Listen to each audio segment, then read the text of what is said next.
নমস্কার বন্ধুরা, আমার আরও একটা ভিডিওতে আপনাদের অনেক স্বাগত। তো আজকে একটা মিনি ব্লগ নিয়ে আসলাম। আগের ভিডিওতে তো দেখিয়েছি আমাদের পুকুর থেকে মাছ ধরা হয়েছে, বাবা মাছ ধরেছে। তো মাছ ধরা তো কমপ্লিট, বাবা এখন স্নান করবে। তো মাছগুলি জলে রাখা হয়েছে যাতে মারা না যায়।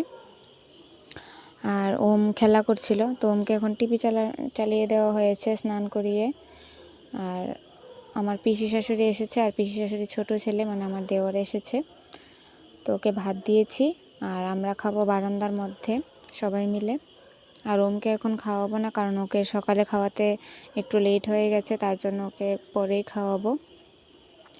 তো মেনুতে ছিল কি যেন ছিল, ডাল ছিল, মাংস ছিল, আর মাছের ঝোল ছিল আলু দিয়ে, আর যেন কি ছিল, শুটকির চাটনি ছিল,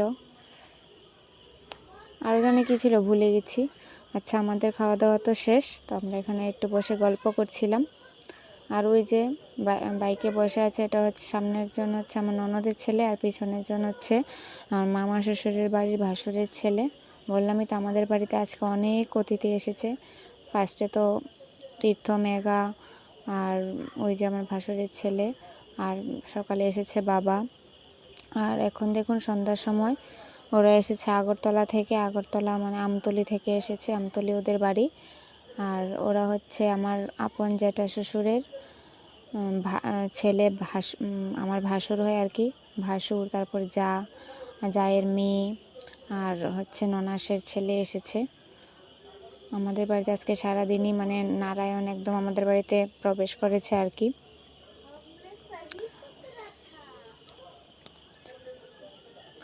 তো এখন রান্নাবান্না চলছে। আমি ঘরে ভাত আর ডাল নামিয়েছি, আর শাশুড়ি মা ওইদিকে মাছ ভাজছিল। আর এটা হচ্ছে সকালের ভিডিও। তো সবাইকে গুড মর্নিং। তো শাশুড়ি মা এদিকে রান্না বসিয়ে দিয়েছে, আর ওরা দেখুন সকালের খাওয়া দাওয়া কমপ্লিট। আমি দুপুর থেকে ভিডিওটা স্টার্ট করছিলাম আর কি। জানেনই তো বাড়িতে অতিথি আসলে খুবই কাজ থাকে, তো কাজের ফাঁকে ফাঁকেই করছিলাম। ওই যে সবাই, ওদের বাড়িতে তো পুকুর নেই, আমাদের বাড়িতে পুকুর থেকে ওরা খুব আনন্দ হয়েছে, ওরা পুকুরে নেমে পড়েছে। আর আমার ভাসুরি থেকে মাংসটা রান্না করবে। তো আমি সকালে কিছু ধুয়ে দিয়েছি ওমের বাবার কাছে যে ছিল কাপড় ওইগুলি। আর ওরা দেখুন রেডি হয়ে গেছে, এখন বাজে প্রায় 4টার মতো, ওরা বাড়িতে চলে যাবে। ওই যে সামনের জন হচ্ছে আমার ননাসের মানে জ্যাঠা শ্বশুরের বাড়ির ননাসের ছেলে। তো ওরা তো চলে যাচ্ছে, বাড়ি একদম ফাঁকা হয়ে গেছে। ফাঁকা বলতে তীর্থ, মেঘা আর আমার ভাসুরের ছেলে আছে, আর সবাই চলে গেছে। ওরাও চলে যাবে কালকে পরশু, ওরাও চলে যাবে। তো ভিডিওটা কেমন লাগলো বলবেন, আর বেশি বড় করিনি, এতটুকুই রেখেছি। তো সবাইকে টাটা।